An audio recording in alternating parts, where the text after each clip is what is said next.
విద్యా వ్యవస్థ ప్రమాణాలను పెంచి రాబోయేటటువంటి విద్యా సంవత్సరంలో ఎటువంటి నిర్ణయాలు తీసుకుంటుంది అనేటువంటి దాని గురించి ఈ పాటికే తెలంగాణ రాష్ట్ర ప్రభుత్వం తెలంగాణ రాష్ట్ర ప్రజలకు మరీ ముఖ్యంగా తల్లిదండ్రులకు విద్యార్థులకు ఉపాధ్యాయులకు తెలియజేయాల్సి ఉండే. కానీ ఇప్పటి వరకు కూడా రాబోయేటటువంటి విద్యా సంవత్సరానికి గాను గత సంవత్సరం జరిగినటువంటి అసెంబ్లీ ఎన్నికల ప్రచార సమయంలో కాంగ్రెస్ పార్టీ ఇచ్చినటువంటి మేనిఫెస్టోలో చాలా స్పష్టంగా కొన్ని అంశాలను పొందుపరిచారు. వాళ్ళు ఇచ్చినటువంటి హామీలలో ఫీజులకు సంబంధించి ఫీజు రెగ్యులరేషన్ కమిటీని పెడతాము, ఒక చట్టం తీసుకొస్తాము అని కాంగ్రెస్ పార్టీ హామీ ఇచ్చింది. 6 నెలలు అవుతుంది వాళ్ళు అధికారంలోకి వచ్చి. రేవంత్ రెడ్డి గారిని సూటిగా నేను ఒక ప్రశ్న అడుగుతున్నాను. అయ్యా ముఖ్యమంత్రి గారు, విద్యాశాఖను కూడా మీ దగ్గరనే పెట్టుకున్నారు.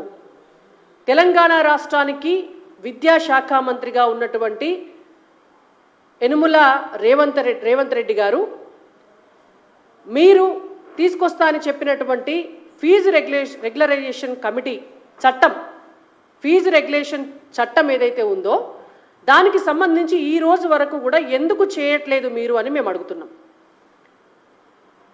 తెలంగాణ ఉద్యమం జరిగినాడు విద్యార్థులు ప్రాణాలు అర్పించి తెలంగాణ రాష్ట్రం తీసుకొస్తే ఆనాడు ఉన్నటువంటి BRS party KG to PG ఉచిత విద్య అందిస్తాము అని చెప్పి దాన్ని గంగల కలిపేసింది. అసలు విద్యా రంగాన్నే సర్వనాశనం చేసి దుంపనాశనం పట్టించి తెలంగాణలో చదువులను అధోగతి పాలు చేసినటువంటి ఘనత బీఆర్ఎస్ ప్రభుత్వం తీసుకున్నది.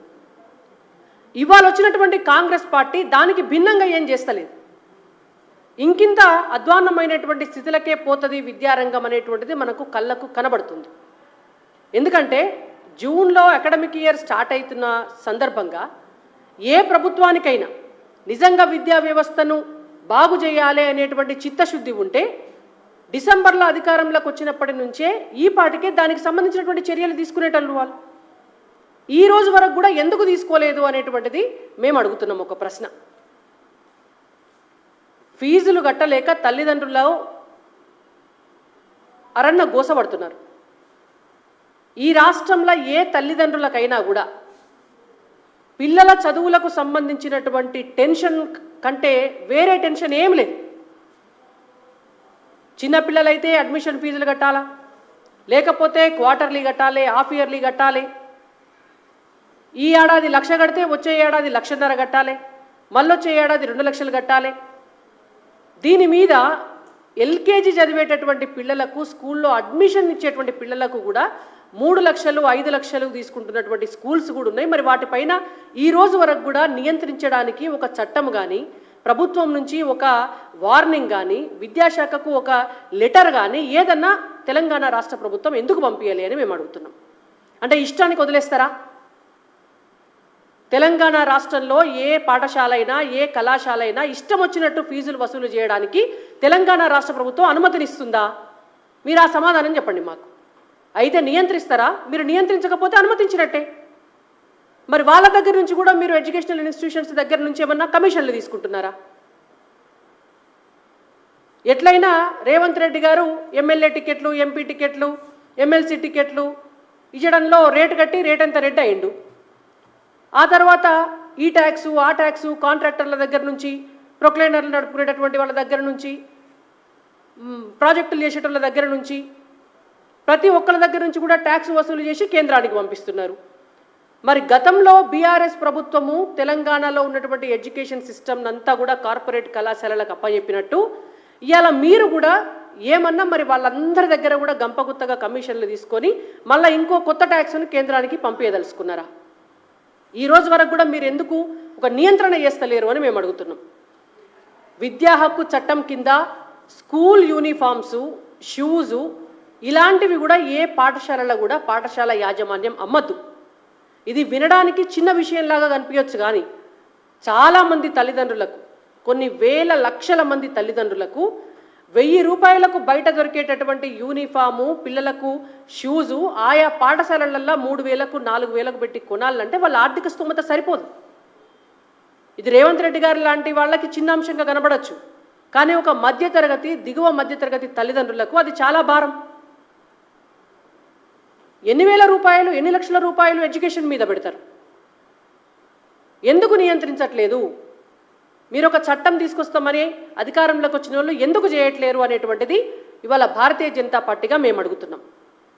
ఇప్పటికైనా రేవంత్ రెడ్డి గారికి నిజంగా విద్యాశాఖ మంత్రి ఆయన అనేటువంటిది ఆయనకు యాదుకుంటే ఒక సమీక్ష పెట్టండి, ఒక కమిటీని వేయండి, 3-4 రోజులుగా దానికి 3-4 రోజులలో దానికి కావాల్సినటువంటి నియమ నిబంధనలన్నీ కూడా ఫామ్ చేయండి.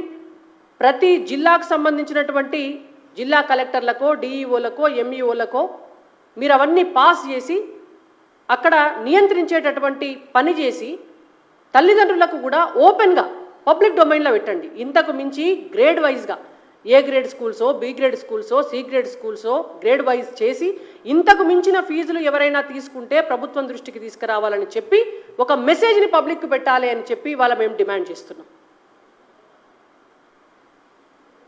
ఇంకా అధ్వానమైనటువంటి పరిస్థితి ఏంటంటే వీళ్ళు ఇచ్చినటువంటి మేనిఫెస్టోలో 6,000 ప్రభుత్వ పాఠశాలలు మూసివేసినటువంటి వాటిని తెరిపిస్తామని చెప్పిండ్రు. ఇప్పటి వరకు లిస్టు తీసుకున్నారా అని అడుగుతున్నాం మేము. మూతబడినటువంటి ప్రభుత్వ పాఠశాలల లిస్టు మీ కాడ ఉన్నదా? వాటిని తెరిపిస్తాము అన్నారు కదా, దానికి సంబంధించి ఒక్క అడుగు ఏమన్నా ముందు పడిందా? ఏం చేసిండ్రు మీరు? మూతబడిన 6,000 ప్రభుత్వ పాఠశాలలను తెరిపియడానికి విద్యాశాఖ మంత్రిగా రేవంత్ రెడ్డి గారు తీసుకున్నటువంటి చర్యలు ఏమిటి అనేటువంటిది ఇవాళ చెప్పాలి తెలంగాణ ప్రజలకు. చదువుకుంటున్నటువంటి విద్యార్థినులందరికీ కూడా 18 ఏళ్ళు దాటినటువంటి వాళ్ళకి స్కూటీలు ఇస్తాము, స్కూటీలు వేసుకొని కాలేజీలోకి పోండి అని అన్నారు. ఏ స్కూటీలు? కాలేజీ స్టార్ట్ అవుతుంది ఇంకొక 2-3 రోజులైతే, జూన్ 4వ తారీఖు, జూన్ 8వ తారీఖు, జూన్ 10వ తారీఖు చాలా కాలేజీలు కూడా ఓపెన్ చేస్తున్నారు. మరి అలా మీరు స్కూటీలు ఇస్తలేరని కాలేజీలకు పోవద్దని చెప్తారా మరి ఆడపిల్లలందరినీ? ఏమైంది స్కూటీలు ఇచ్చేటటువంటి కార్యక్రమం అని చెప్పి రేవంత్ రెడ్డి గారిని ఇవాళ మేము అడుగుతున్నాం.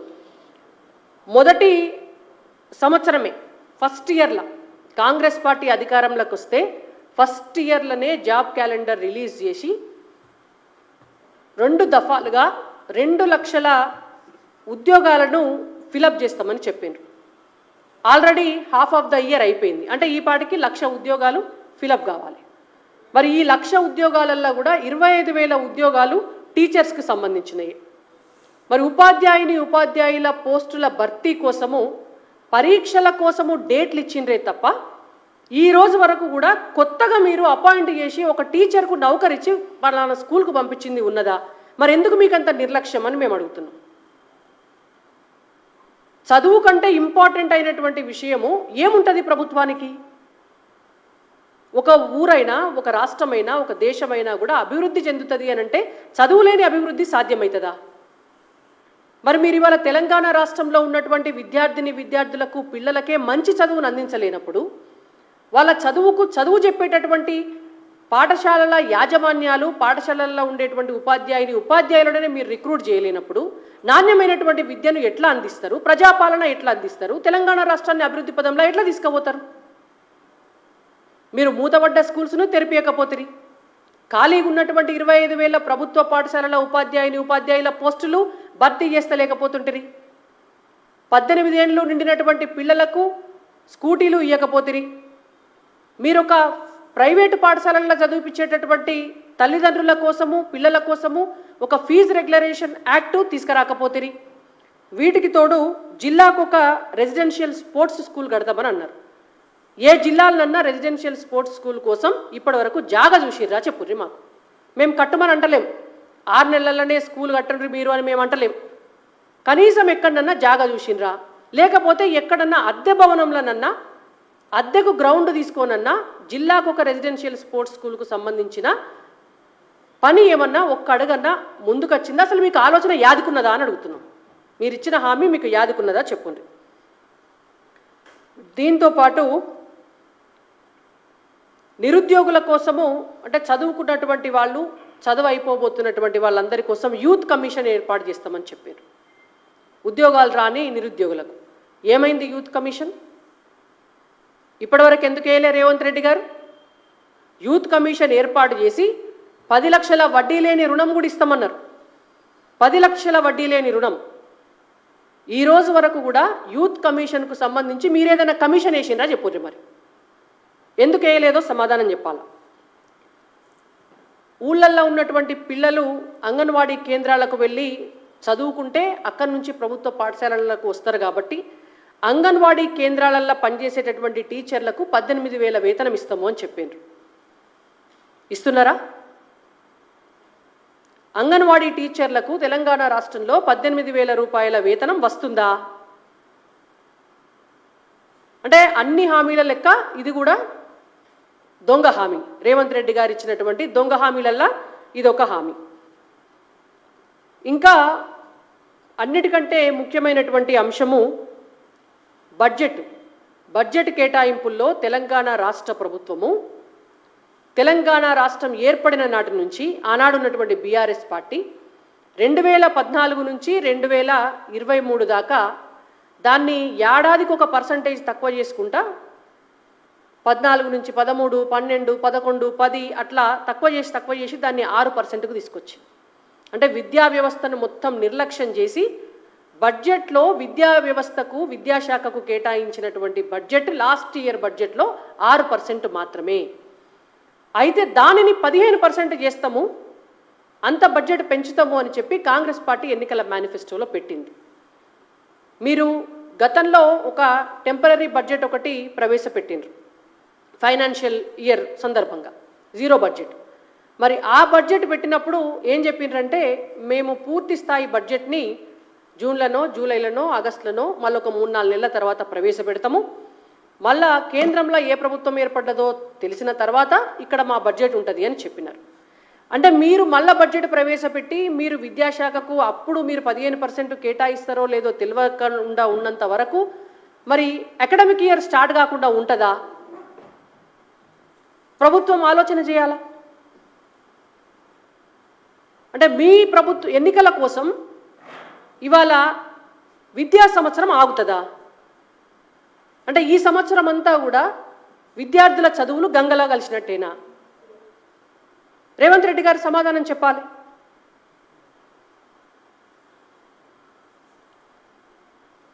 మెగా డిఎస్సి ఏసి ఇందాక నేను మొత్తం ఉద్యోగాలన్నిటి గురించి చెప్పినాను. డిఎస్సికి సంబంధించినటువంటిది కూడా మెగా డిఎస్సి వేసి 6 నెలలల్లా మొత్తం టీచర్ల ఉద్యోగాల భర్తీ చేస్తామని చెప్పిండ్రు. మేం చెప్పింది కాదు, ఇది రేవంత్ రెడ్డి గారు చెప్పింది. 6 నెలలు అయిపోయింది, ఎడబోయింది మీ మెగా డిఎస్సి? ఎక్కడైంది మీ భర్తీ? అంటే నోటిఫికేషన్ల పేరుతోటి పరీక్షల పేరుతోటి గత బీఆర్ఎస్ పార్టీ ఏం చేసిందో ఇవాళ కాంగ్రెస్ పార్టీ కూడా గదే చేస్తుంది. ఏండ్లకేండ్లు చదువుకొని ఉన్నారు పిల్లలు. మీరు పరీక్షలు పెడతామంటే మీరు నోటిఫికేషన్ ఇచ్చి మీరు పరీక్ష పెట్టి మీరు సెలక్షన్ ప్రాసెస్ చేసి మీరు ఇంటర్వ్యూలు చేసి మీరు అపాయింట్మెంట్ లెటర్ ఇస్తే తీసుకొని వెళ్ళి జాబ్లో జాయిన్ కావడానికి మొత్తం ప్రాసెస్కి కూడా 3 నెలలు చాలు. 3 నెలలు చాలు మొత్తం ప్రాసెస్కి. కానీ ఇక్కడ లేనిదల్లా మీకు చిత్తశుద్ధి. ప్రభుత్వ విద్యా వ్యవస్థను బాగు చేయాలనే చిత్తశుద్ధి ఇవాళ రేవంత్ రెడ్డి గారికి లేదు. ఇంకా ఎంత ఘోరమైనటువంటి పరిస్థితి ఉన్నది తెలంగాణ రాష్ట్రంలో అంటే పూర్తి స్థాయిలో తెలంగాణ విద్యారంగంలో స్కూలు పిల్లలు బడికి పోయి అసలు చదువు నేర్చుకునేటువంటి క్రమంలో ఒక రిపోర్టు గురించి చెప్తా మీకు. గతంలో ఇచ్చినటువంటి index report, performance grading index అని చెప్పి కేంద్ర ప్రభుత్వం ఒక నివేదిక ఇస్తుంది. ఇది 10 నెలల కింద అంటే లాస్ట్ అకాడమిక్ ఇయర్లో ఒక రిపోర్ట్ వచ్చింది. ఆ కేంద్ర ప్రభుత్వం ఇచ్చినటువంటి పర్ఫార్మెన్స్ గ్రేడింగ్ ఇండెక్స్లా వీళ్ళు ఏం చేస్తారంటే 1 నుంచి 10 దాకా గ్రేడ్స్ పెడతారు. ఏ రాష్ట్ర పర్ఫార్మెన్సు ఎంత ఉన్నది అని. ఆ గ్రేడ్స్లో తెలంగాణ రాష్ట్రం గ్రేడ్ 9th ఉన్నది. సిగ్గుపడాలి మనం అందరం కూడా. దీనికి అందరిది బాధ్యత. గతంలో ఉన్నటువంటి అధికారంలో ఉన్న బీఆర్ఎస్ పార్టీది, అసలు తెలంగాణలో రాజకీయ పార్టీలది, తెలంగాణలో ఉన్నటువంటి విద్యావంతులది, తెలంగాణలో ఉన్నటువంటి మేధావులమని చెప్పుకున్నటువంటి వాళ్ళది. విద్యా వ్యవస్థ ఇంత అధ్వాన్నమైనటువంటి పరిస్థితిలో ఉంటే మరి నెక్స్ట్ జనరేషన్స్ను మనం ఏమని వాళ్ళను ముందుకు తీసుకుపోతాము? వాళ్ళ భవిష్యత్తు ఏంటిది? తెలంగాణ రాష్ట్ర భవిష్యత్తు ఏంటిది? 30,000 పాఠశాలలు ఉన్నాయి తెలంగాణ రాష్ట్రంలో. ఈ 30,000 పాఠశాలలలో క్వాలిటీ ఆఫ్ ఎడ్యుకేషన్, ఇన్ఫ్రాస్ట్రక్చర్ విషయంలో కావచ్చు, వాళ్ళకి చదువు చెప్పేటటువంటి టీచర్ల విషయంలో కావచ్చు, టీచర్కు విద్యార్థులకు ఉన్నటువంటి రేషియోలో కావచ్చు,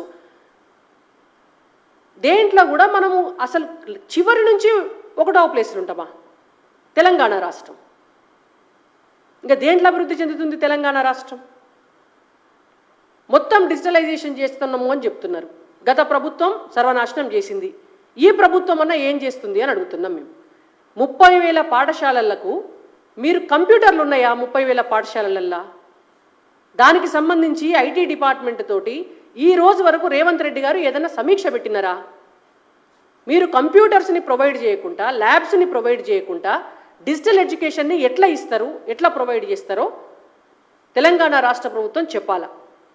ఇంగ్లీష్ మీడియం విద్యను మీరు అందిస్తామంటున్నారు. ఇంగ్లీష్ మీడియంలో పాఠాలు చెప్పేటటువంటి ఉపాధ్యాయులు ఉన్నారా స్కూళ్ళల్లో? దానికి సంబంధించి రేవంత్ రెడ్డి గారు చెప్పాలి. మండలానికి ఒక ఇంటర్నేషనల్ స్కూల్ పెడతామన్నారు, దానికన్నా ఏమన్నా భూమి పూజ చేసినారా ఇప్పటి వరకు? దానికి కూడా సమాధానం చెప్పాలి. ఇది ప్రస్తుతము తెలంగాణ రాష్ట్రంలో ఉన్నటువంటి ఎడ్యుకేషన్ పరిస్థితి.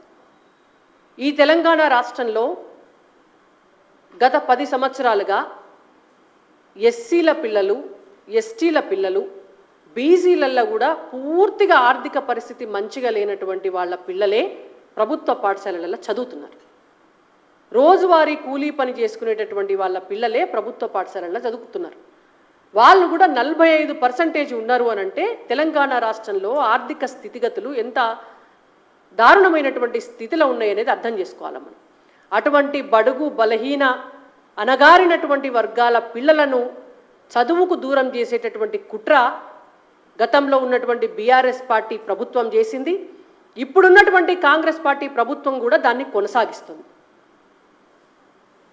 మరి ఇప్పటికైనా రేవంత్ రెడ్డి గారికి చిత్తశుద్ధి ఉంటే విద్యా హక్కు చట్టం ద్వారా ప్రతి విద్యార్థికి కూడా ఉచితమైనటువంటి విద్య, నాణ్యమైన విద్య చదువుకునేటువంటి హక్కు ఉంటుంది అనేటువంటిది వారికి యాదికుంటే ప్రభుత్వ విద్యారంగాన్ని పటిష్టపరిచే దిశగా చర్యలు తీసుకోవాలని చెప్పి భారతీయ జనతా పార్టీగా మేము డిమాండ్ చేస్తున్నాం.